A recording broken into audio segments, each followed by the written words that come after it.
Hi, welcome to Bedtime Stories. As you can see, we've got a little visitor today.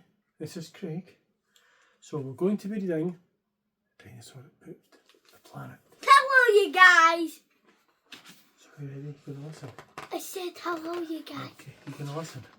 I can help you, okay? I can help. Read it. Danny and Dinosaur liked to have fun. Some days they had lots, some days they had none. Mine has 69. One day they were bored. They had no games to play. Danny said, "Dinosaur, what shall we do today?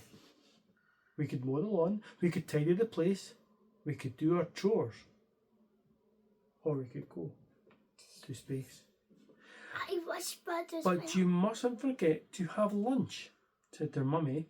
"You cannot have fun without food for your tummy." So they packed a packed lunch for the Science Museum where rockets were kept, if you wanted to see them. Hi. Hi, you guys. This is my favourite toy. There were hundreds of rockets and spaceship surprises, tall ones and small ones of all shapes and sizes, and one that was ready to launch with a door big enough for a boy and his pet dinosaur. They ignored all the warnings. They couldn't care less. They pressed all the things they shouldn't have pressed. T-minus 5, 4, 3, 2, 1. Ignition! They started their intergalactic space mission. They flew higher than houses and buildings and cranes, much higher than birds, even higher than planes.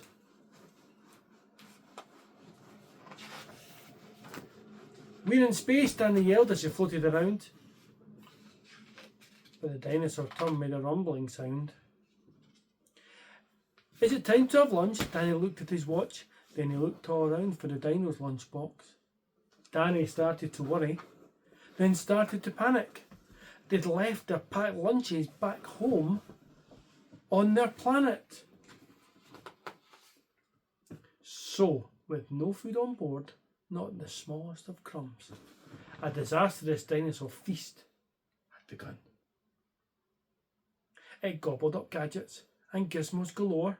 Nothing was safe from the space dinosaur. Robots and ray guns and blinking red blinkers, eating things thought up by NASA's great thinkers. The hyperdrive gamma reactor machine was swallowed along with the space tractor beam. It chewed and it chomped on the spaceship controls. The rocket was dotted with dino-tooth holes. Inside it was bare. The spaceship was empty. Outside there was more things to eat. There was plenty. It broke down the door with a cool ninja chop. Out in space, dinosaurs are much harder to stop. It chomped on the moon like a big chunk of cheese. Then shoved even more in its mouth with a squeeze. I'll go up and pause it, okay? It's munched on the Martians from Mars and their cats. Their cats are like ours, but their cats wear cool hats. Satellites, Saturn, and 6 supernovas. Shape-shifting saucers, and even space rovers. It guzzled 5 gallons of fuel from the tank, and Danny's jaw dropped as he watched what it drank. With a crunch and a crack and a nom nom nom nom in one dino gulp, the rocket was gone. Now nothing was left. All Danny could see was a fat dinosaur where the rocket like should a be. big fat tummy. And so they were stranded with no way back home. Just Danny and Dino in space, all alone, and that's the size of his tummy. Yes. Can I show it to everyone? Can I show Now it to Danny everyone? was crying. He cried and he cried. He cried and his tears filled his spacesuit inside. Unless they were going to stay there forever, the dinosaur needed to do something clever. With the feeling of guilt deep down in his gut, its brain brewed a plan involving its butt.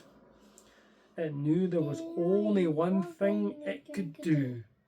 To get them back home, it needed to... Poo! How did it go? Poo! Poo! Poo! Well, like a poop-powered rocket, the dinosaur flew. Dan hopped on its back and he watched as it pooed. It pooped out the robots and ray guns and blinkers. The things NASA's thinkers thought up were now stinkers. It pooped out the moon. It pooped out the stars.